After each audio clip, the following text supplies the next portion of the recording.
Today's stories do contain subject matter that is rather disturbing, and as always, viewer discretion is advised. And if you have a story you would like to send my way, just go to astheravendreams.com and click the button to do so, and of course, thank you.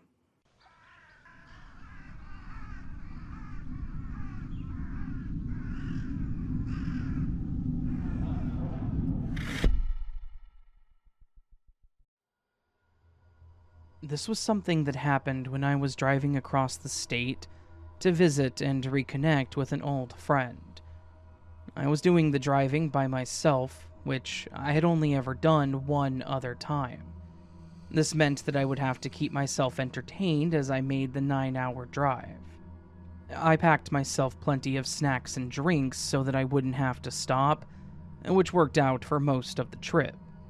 However, towards the tail end of my drive, I started to really crave fries. I could tell that I was going to need some more caffeine anyways, so I decided to find a quick place to eat and refuel.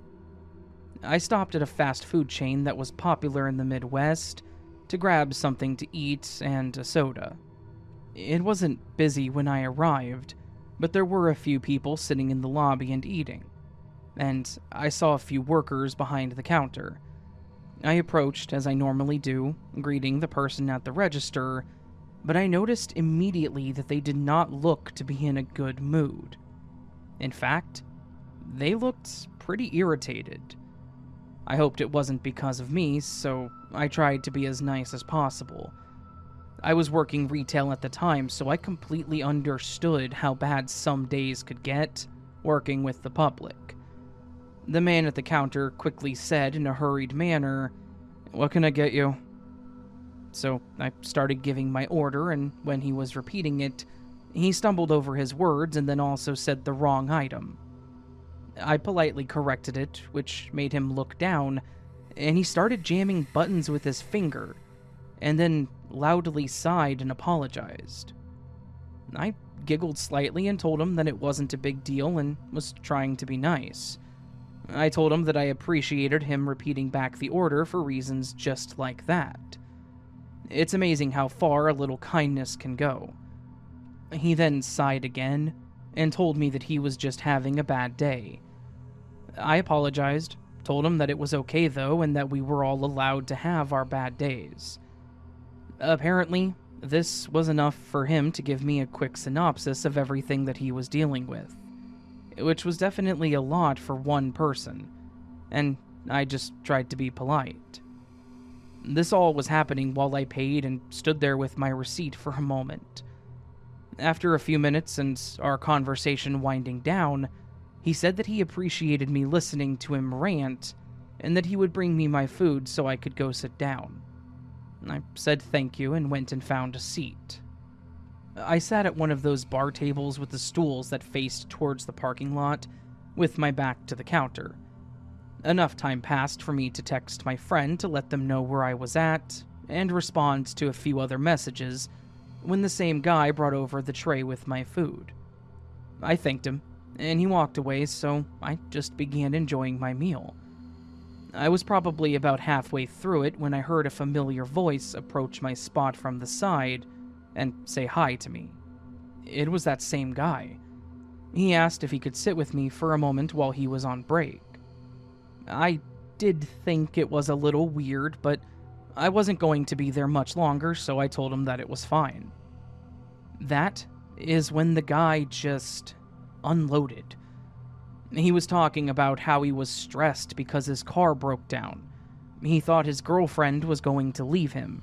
His parents were pressuring him about his schooling because he wasn't passing all of his classes in college, because he was getting burned out. And he didn't think that he wanted to be in that field anymore. Then, he topped it all off with something along the lines of, "And I have to pick up shifts here because my worthless boss's kid can't be bothered to work their own damn shift." That last part he said a bit louder and looked towards the back, like he was wanting to make sure that somebody heard it. These were all definitely terrible things to have to deal with, and I did feel bad for him, but in that exact moment, I had no clue what to do or say other than, "Wow, I'm so sorry." He just stared at me and let out a heavy sigh. "You know what? It's alright. At least I got it off my chest, which helped more than you know." I told him that I was glad I was able to help him and that everything would work out in the end.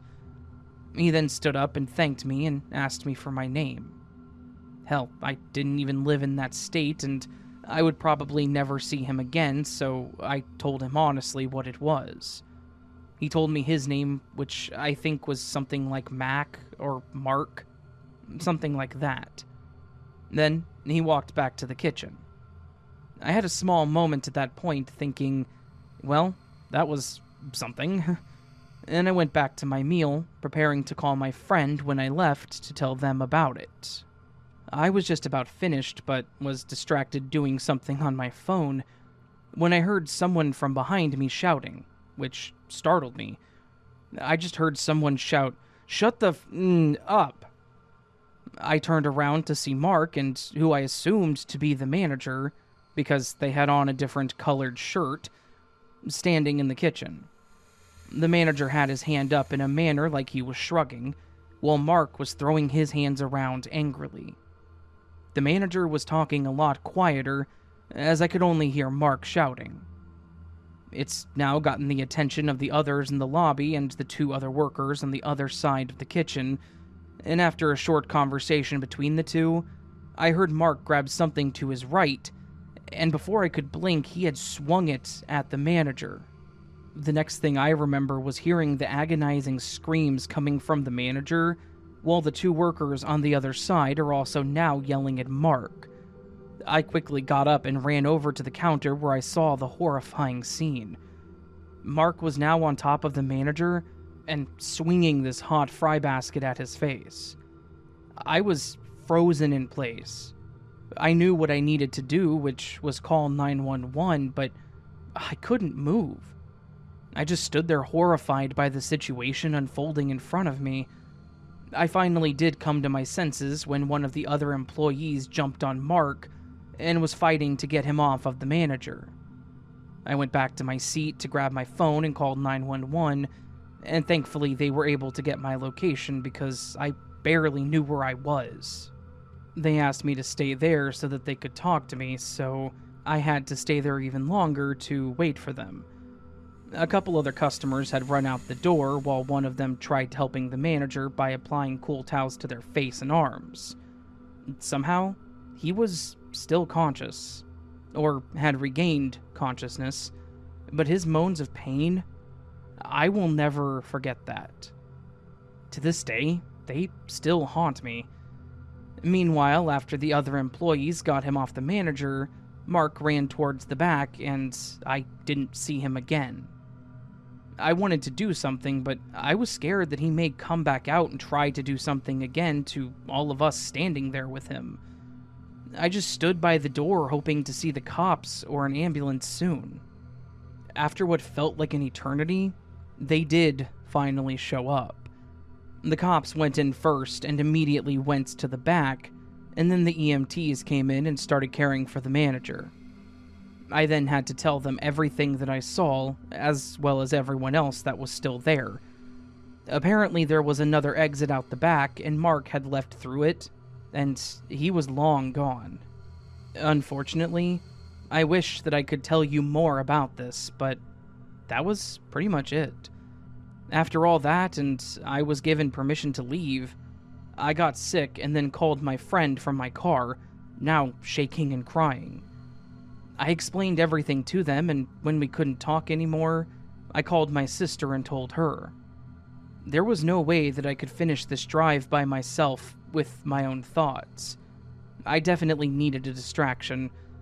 I only had about 3 hours left to go, which was enough time to get it all out, calm down, and then even pull over to take a quick, much-needed power nap. I got to my friend's place late that night, and after a few drinks, I crashed. I was thankful that I was with good company after that because the thoughts and sounds kept circling my mind, and definitely made it hard to sleep for a few nights.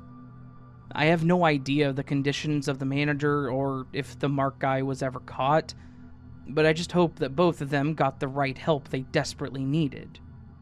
Oh, and if I'm ever on a road trip like that, I only do the drive-thru now.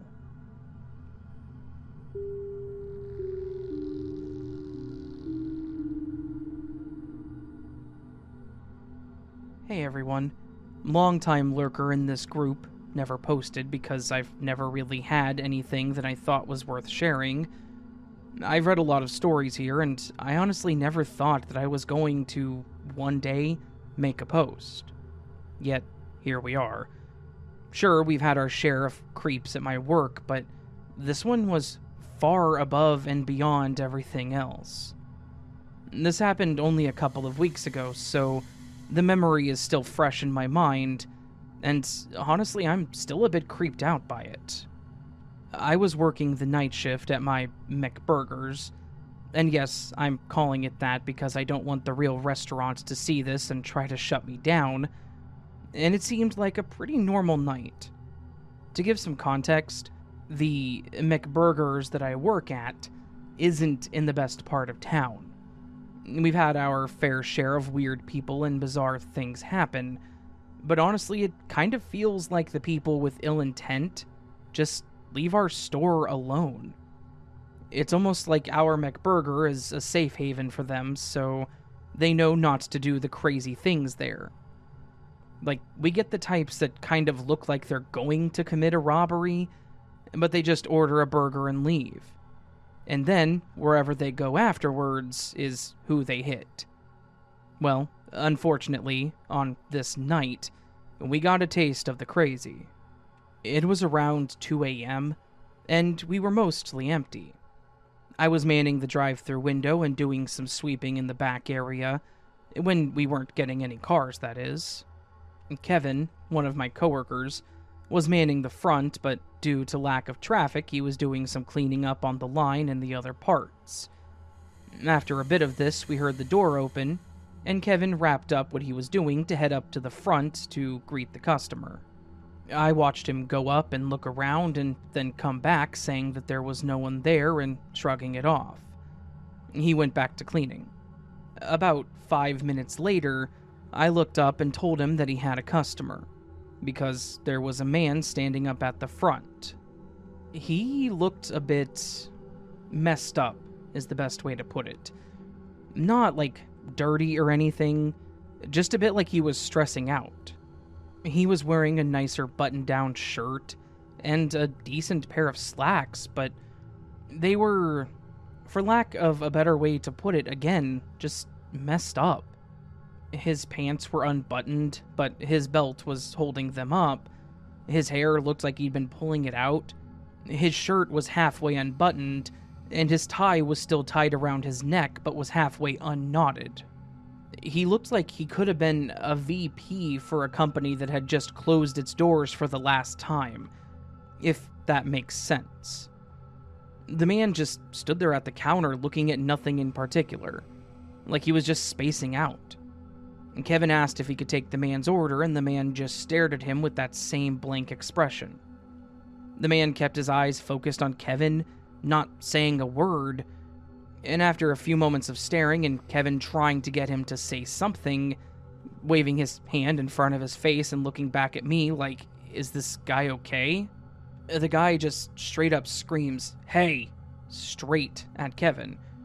He jumps, I jump, and we're both now paying full attention to this dude. At this point, our manager Sasha is actually coming out of the office room to see what exactly is going on. And as soon as she does, this man starts screaming at her, yelling that, in his words, she is one with Satan, and that she was an affront to the Holy Father. We both turned to look at her, and she had a confused look on her face, and yeah, it was weird. Then, as we weren't paying attention to the guy, he reached forward and grabbed Kevin's shirt and pulled him close. And at this point, I ran up to the front to try to get this guy away from him, I was sitting there trying to pull this man off, and he's sitting there staring at Kevin with his whole face shaking, and then starts saying, "They're coming, Kevin. This is the end.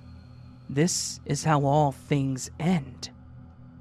Considering how much he was shaking aggressively, his voice was surprisingly calm and direct.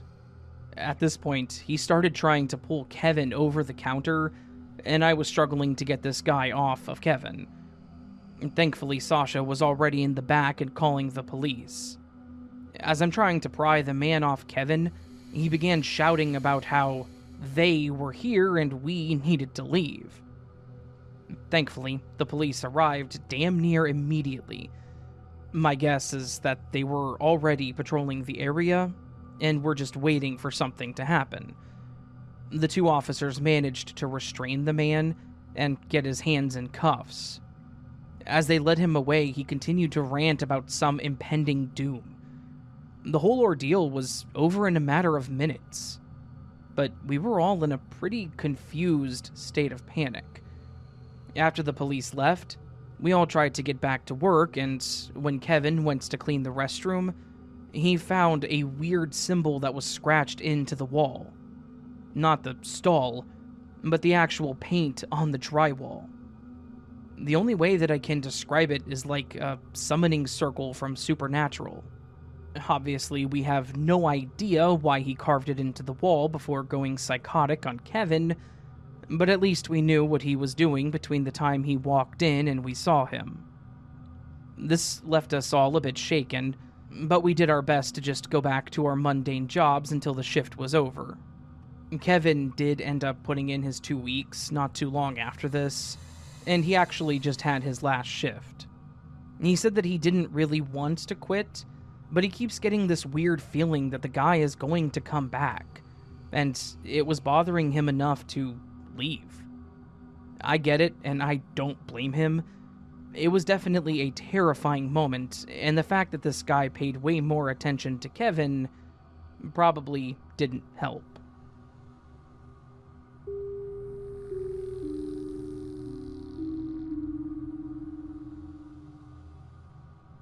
This happened to me and my daughter several years ago. My daughter Brooke had recently gotten her permit and would come up with any reason to drive.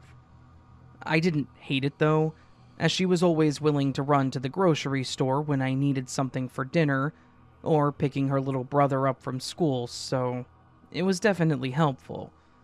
But being a parent, there was also that painful feeling knowing that she was growing up. But you're not here to listen to that story. Anyways, I had to run by the drugstore to pick up a prescription, and she wanted to drive, so I agreed. My husband was at my son's t-ball practice, so it was going to just be the two of us. I think this was partially to drive more, but after we left the drugstore, she said that she wanted to stop by a local fast food place that had really good ice cream. She offered to buy it though, so I wasn't going to say no to free ice cream, and I agreed. We got there, and decided to go in so that way she wasn't driving and trying to eat. She didn't need to already be driving with distractions anyways. We got in, placed our order, and stood towards the back waiting for them to call it out. After we got it, we went and sat down and enjoyed our little treat and talked about her classes, her friends, etc. I typically ate mine slower, so since she finished before me, she said that she was going to use the restroom before we left. After she walked away, I pulled out my phone to check the time and text my husband. It was just about that time that a guy walked in, and I immediately got a bad feeling in the pit of my stomach. He had a pretty average build, was completely bald, and was wearing jeans and one of those brown Carhartt-style jackets. He looked right at me with this piercing stare, and then quickly looked back towards the counter. It gave me a shiver down my spine, and all I could think was that I needed to run. I gripped my phone, but before I could stand up, the guy pulled out a gun and started shouting demands. It was like the room was in slow motion, as I watched people scatter and try to run out the doors. The employees were crouching and covering their heads, all while the poor girl that rang us up just stood there frozen. The guy demanded the money in the register, and she immediately started pushing buttons trying to get it open. As the guy was shouting at her, I looked over to see the restroom door open. My daughter could see the people trying to take cover and looked confused. I tried to communicate the best that I could without talking, shaking my head and trying to motion for her to go back into the restroom. I was praying that she would understand and go back in and call 911, but as she stood there just frozen, I really couldn't blame her. Unfortunately, I was within the sight of the guy and he noticed me motioning to her. This caused him to approach me and hold the weapon in my face, which made my daughter yelp, and he looked at her. I immediately spoke up, as stupid as it may have been, but I pleaded with him to leave her alone as she was my 15-year-old daughter. He then looked back at me and demanded that I give him everything I had. I opened my purse, and as I was pulling out my wallet, he snatched it from me. After he searched it and pulled out everything he wanted, he motioned for me to go outside, which then caused my daughter to start crying. Before I could react, he looked at her and said that he wasn't going to hurt me and again told me to go. As we started walking outside, he put the weapon in his pocket but kept it close to me, as I remember feeling him press it against my side. He said that he wanted me to drive him somewhere, and I said I would. However, when I approached my van, I realized I didn't have my keys. They were still on my daughter. I tried to say something, but the words weren't quite coming out. I told him I just remembered that I didn't have my keys, and he immediately became angry. It was obvious that he thought I was lying as he snatched my purse from me and proceeded to dump it out into the parking lot. After this, he became pretty furious and began punching my car door over and over. I stood there not knowing what to do now when we both stopped to look up. I'm sure that he heard the same thing that I'd heard, faint sirens in the distance. He punched my door one more time before shouting an expletive and running off. I watched as he ran towards another building and around the back of it. Once he was out of sight, I ran back inside where a lot of people were still covering themselves. Then I heard my daughter quietly call out for me. She had gone to one of the tables near the window and was watching us, I presume. I don't think we have ever hugged as tight as we did at that moment. We all stayed pretty much like that until the cops showed up and told us that we were okay. The guy did not get very far whatsoever as he tried to take someone else's car and got caught in the process. We all explained what happened and what all was taken. He had taken the few bills that I had in my wallet, 3 credit cards, and my ID, and when they caught him, he had all the cards on him still, so I got those back.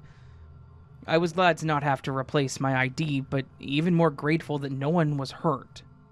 Traumatized, definitely, I'm sure, but I'm so grateful that the gun was never fired. It was a terrifying moment for us, but I don't let it hold me back. It's been almost a decade since this happened, and my daughter has also moved past it too. She definitely struggled for a while, not wanting to leave my side when we were in public, and had some pretty mean nightmares about it, but she's become a very brave young lady. However, I really do hope that we never have to experience something like that ever again.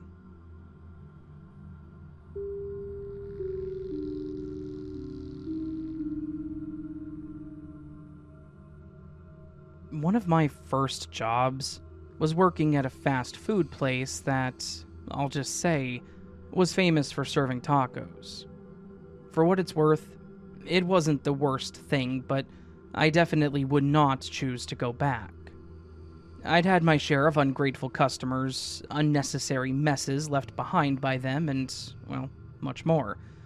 But I've also had some weird customers that were memorable. We weren't often in situations where we feared for our safety, though, so I would just take a deep breath and get ready for the next day. However, There was one situation that often plays in my head when people bring up working in food. I was working the front on this day, taking orders and occasionally picking up the lobby when it was slow. We were open 24/7, and I picked up part of someone else's shift, so I was going to be there until 2 in the morning. It was probably around 11 to midnight when a guy walked in. When you work overnight in fast food, you get used to the clientele that you see around that time. So it didn't really catch me off guard at first when the guy looked a bit disheveled. He was tall, average-built looking guy with thinning hair and a scruffy beard. He was wearing a dark hoodie and some pretty dirty sweatpants, but was keeping his hands in his pockets. When he entered, he seemed like he was surveying the lobby, so between that and him keeping his hands hidden, it did kind of put me on guard.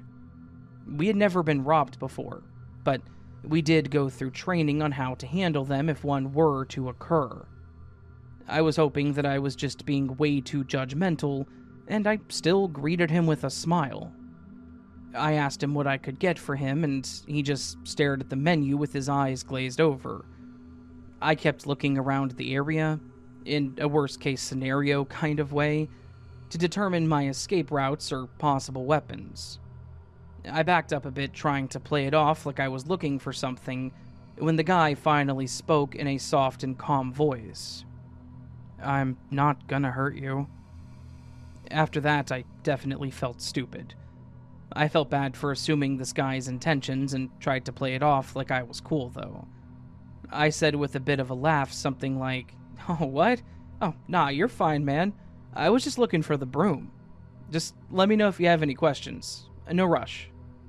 He didn't look down at me or move his eyes at all. He just continued to stare at the menu. I walked to the side, bringing the broom to at least back up my story. When I came back, he talked a bit more in the same solemn tone that he had before. "I actually do have a question, or more so a favor." Yeah, man, sure. What's up?" "Can you call the cops for me?" I didn't know what to say at this point, so I just stared for a minute and he kept talking, still looking up. "I'm still not going to hurt you. I'm gonna need a cop." I went to walk away to grab a phone and tell one of the others that worked there when he called me back over, telling me to wait. "I would like to order first, before you call.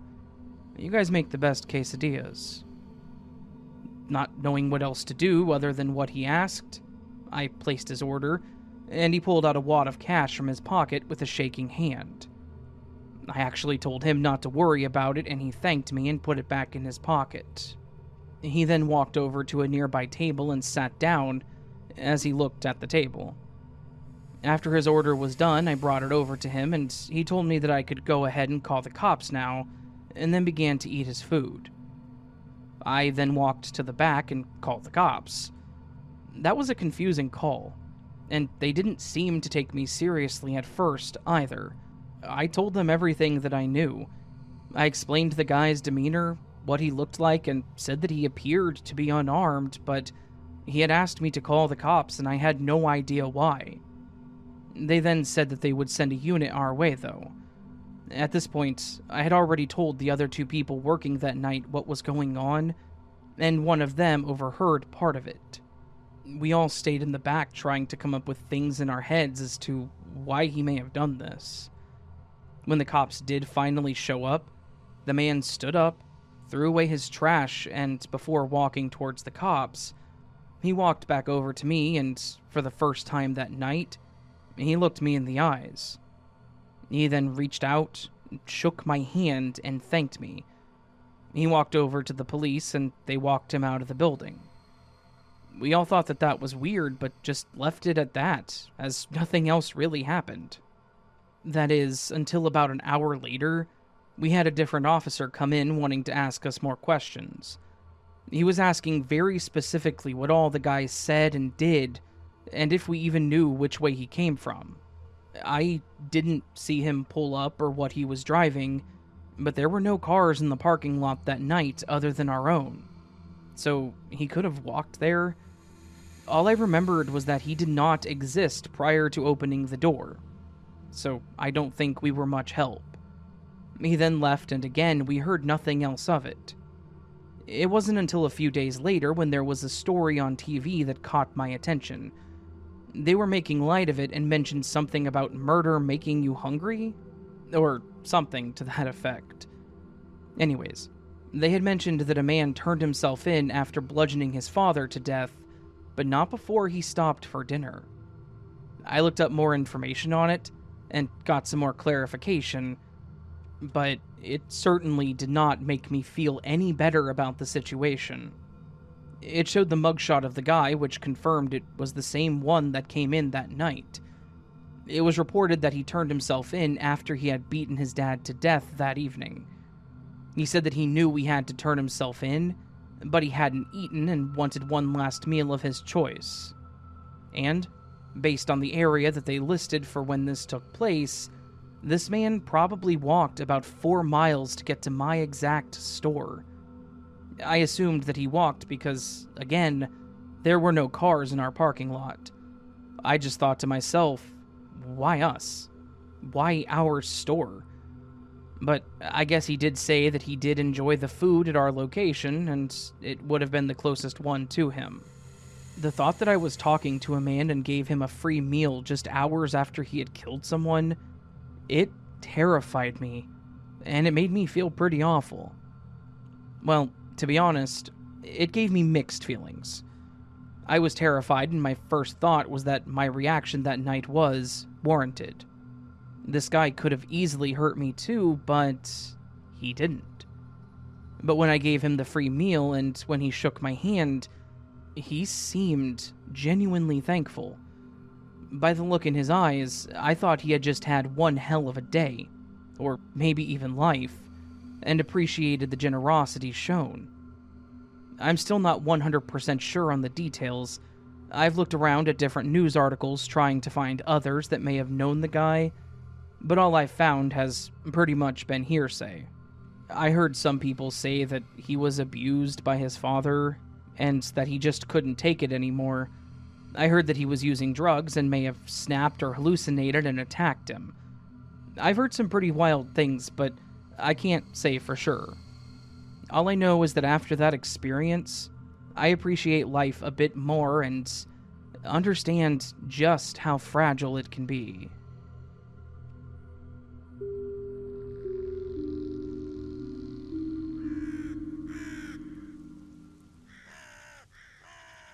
So, that, my friends, was a collection of fast food horror stories. This was supposed to be my video on this previous Saturday. Things happened and I wasn't able to get it out. I did get the comps out on Friday though, so hopefully that made up for it to some extent. And I decided to do this video today.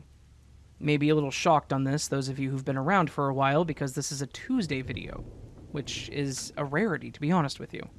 Well, a rarity if it's not a week where I didn't get the glitch video out on Monday. They typically come out on Tuesday in that case, but other than that, Tuesday is not a normal day for me to do videos, so there you go. I would expect more surprises later this week as well. Don't ask, just enjoy it. Yeah. Hopefully you all did enjoy this collection of stories. If you did, please do hit that thumbs up button. If you're new to the channel and liked what you heard and would like more content like this, consider subscribing. You can also do the super thanks down below. Join my Patreon or join the memberships where you get early access to content like this. And yeah, it supports the channel. Never expected, always appreciated. More than you guys will ever know. But the biggest thing that you guys can do for my channel is watch the content, share it if you feel like you should. You don't have to, never expected. But just watching, enjoying, hitting the thumbs up, those things really do help. You can also leave me a comment down below letting me know your thoughts. Have you ever had an experience like this? If so, well, I mean, send it to me if you feel comfortable, but let me know down below as well. And yeah, all that fun stuff. Anyways, friends, I hope you're having a beautiful week so far. I hope that I do see you on the next video, but until then, remember you are loved, you are valid, you are important, you're the best you that you can be. Never let anyone tell you otherwise. And until I see you again, much love, and sleep well.